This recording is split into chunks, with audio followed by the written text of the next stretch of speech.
Hello दोस्तों, मैं हूं आपका दोस्त टीसी यानी कि तापस चैटर्जी और ये है आपका अपना यूट्यूब चैनल फिजिक्स दा।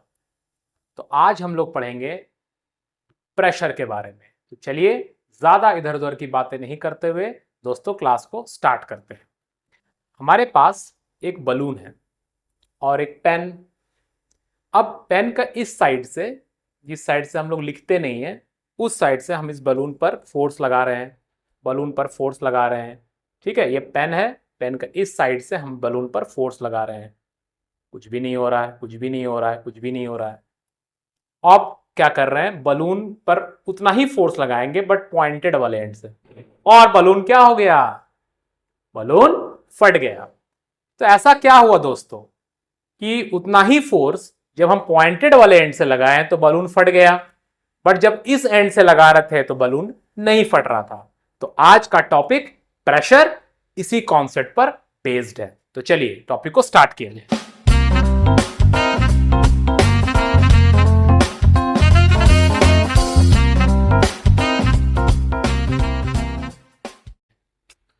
तो देखिए प्रेशर होता क्या है। क्या प्रेशर फोर्स होता है? अगर प्रेशर फोर्स होता तब तो जब हम बलून पर उस पेन के द्वारा फोर्स लगा रहे थे तो पॉइंटेड एंड से भी उतना ही फोर्स लगा रहे थे और पीछे वाले एंड मतलब नॉन पॉइंटेड एंड से भी उतना ही फोर्स लगा रहे थे। तब तो रेस्पॉन्ड सेम आना चाहिए था। या तो दोनों केस में बलून को फट जाना चाहिए था या दोनों केस में नहीं फटना चाहिए था, पर ऐसा हुआ नहीं। दैट मीन्स प्रेशर जो है दोस्तों, that is not force. Pressure force नहीं है। तो फिर प्रेशर क्या है? मैंने तो वहां पर फोर्स लगाया था। प्रेशर एक्चुअली में क्या है? फोर्स बाय एरिया है। अब ये एरिया भाई साहब कहां से आ गए, है ना? आप सोच रहे होंगे एरिया का कॉन्सेप्ट कैसे आ गया। तो आप देखिए कि जब मैं उस बलून पर फोर्स लगा रहा था और जब मैं वो फोर्स नॉन पॉइंटेड एंड मतलब पेन के पीछे साइड से लगा रहा था, तब पीछे वाला साइड का एरिया क्या था दोस्तों? ज्यादा था। तो फोर्स ज्यादा एरिया पर गिर रहा था, ज्यादा एरिया पर लग रहा था। तो फोर्स का जो प्रभाव है, फोर्स का जो इफेक्ट है वो कम हो गया ना, क्योंकि ज्यादा एरिया में उतना फोर्स लग रहा था। लेकिन जब हम लोग उस पॉइंटेड एंड से उतना ही फोर्स लगाए तो वो फोर्स अब कम एरिया में स्प्रेड हुआ, तो फोर्स का जो प्रभाव है, फोर्स का जो इफेक्ट है वो ज्यादा हुआ। और फोर्स के इसी इफेक्ट को फोर्स प्रति यूनिट एरिया, इसी को हम लोग क्या कहते हैं दोस्तों?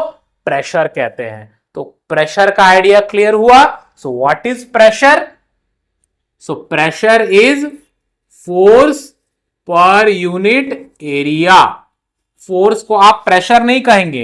फोर्स अकेला प्रेशर नहीं होता है। फोर्स को जब हम प्रति यूनिट एरिया से भागा देते हैं, डिवाइड करते हैं, तब वो प्रेशर बनता है। ठीक है, सो प्रेशर को हम लोग कैसे डिफाइन करते हैं? Force per unit area, per unit area is called pressure, है ना? फोर्स प्रति यूनिट एरिया को हम लोग प्रेशर कहते हैं।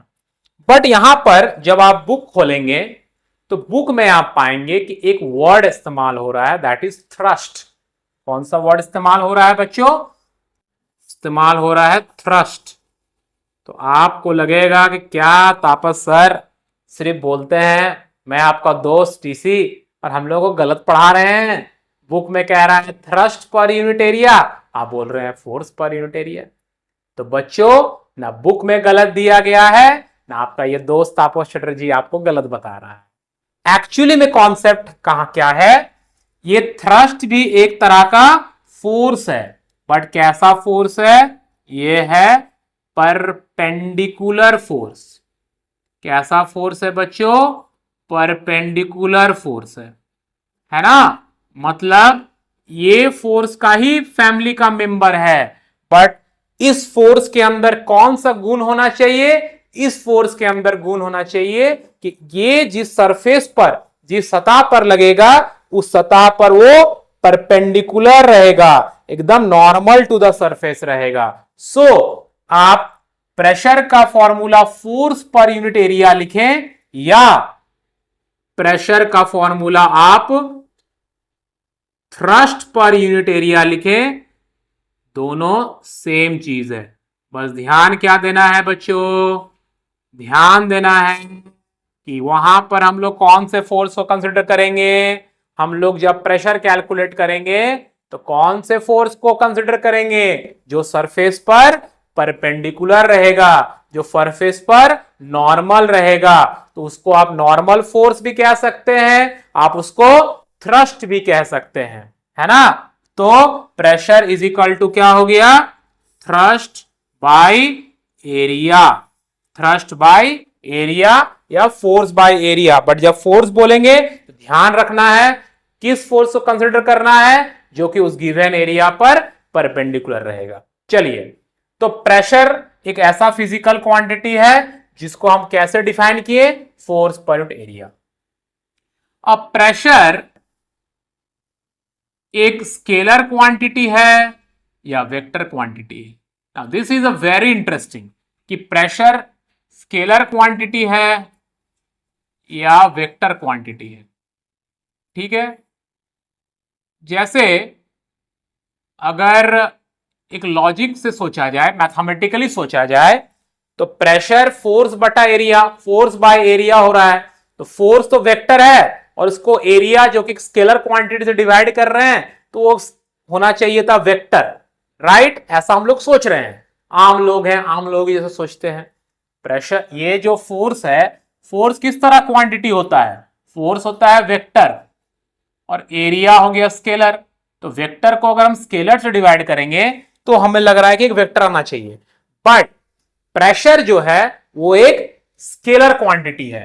प्रेशर एक किस तरह क्वांटिटी है, स्केलर क्वांटिटी है। सो ये भी आपको दिमाग में बैठा लेना। अब सवाल आता है कि क्यों स्केलर है, ये क्या लॉजिक है, कैसे स्केलर बन जा रहा है, प्रेशर स्केलर क्वांटिटी कैसे हुआ।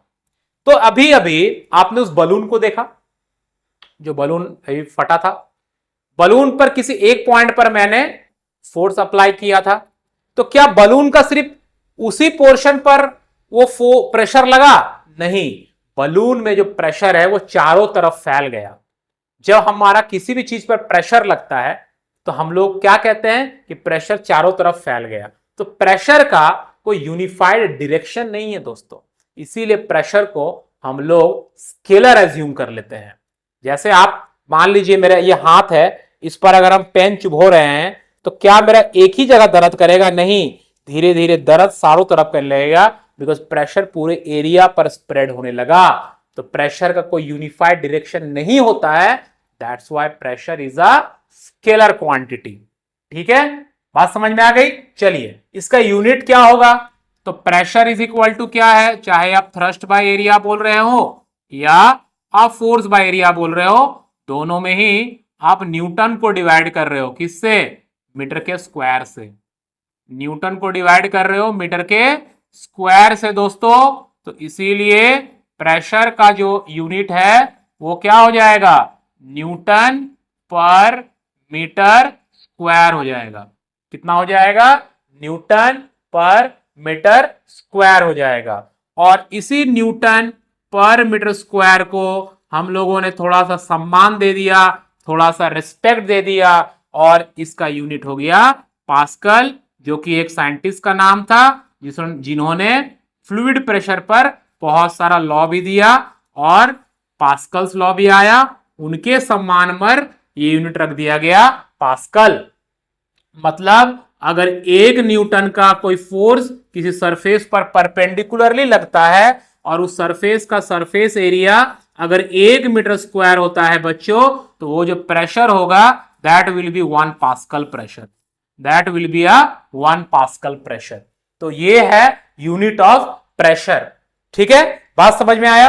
अब जैसा हम लोगों ने देखा कि प्रेशर का जो फॉर्मूला था, एक्सप्रेशन था, वो था थ्रस्ट या फोर्स पर यूनिट एरिया। और ये जो एरिया वाला फैक्टर है, इसका बहुत सारा एप्लीकेशंस हमारे लाइफ में भी दिखने को मिलता है। जैसा कि अभी बलून वाले एग्जांपल में ही हम लोग देखा कि एरिया पॉइंटेड एंड का कम था तो वो बलून पर ज्यादा प्रेशर एक्सर्ट किया, क्योंकि फोर्स दोनों केस में सेम था, एरिया कम होने के कारण। क्योंकि देखिए प्रेशर का फॉर्मूला क्या है, pressure is equal to, formula आ रहा है thrust by area, that means pressure is inversely proportional to area.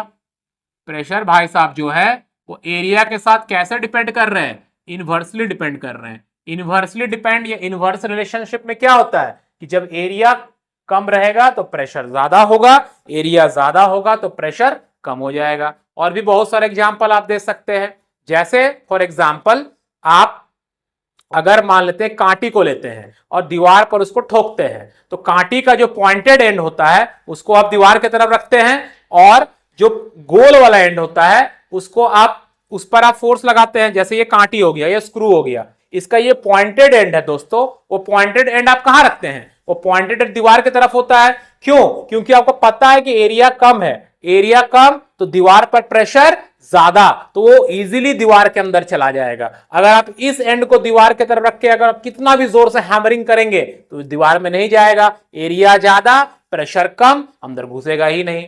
उसी तरह का आप एग्जाम्पल देखते होंगे कैंची का या चाकू का भी। कैंची या चाकू में क्या होता है आप जानते हैं कि कुछ दिन यूज करने के बाद मम्मी लोग क्या बोलती है कि चाकू कैंची भोथड़ हो गया है। अरे भोथड़ हो गया मतलब क्या, जब यूज करते करते इसका जो शार्पनेस है वो कम हो जाता है।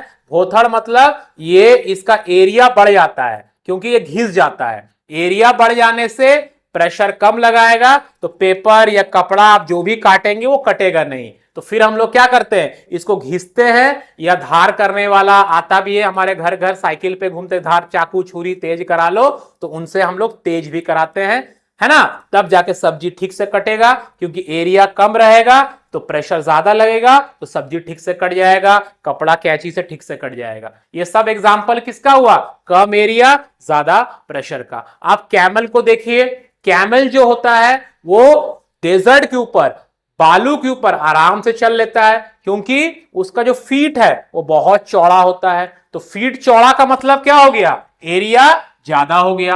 एरिया अगर ज्यादा तो प्रेशर कम, तो बालू पर प्रेशर कम तो वो धंसता नहीं है। हम और आप चलते हैं तो एरिया हमारा फीट का कम है तो प्रेशर ज्यादा लगता है तो वो धंस जाता है।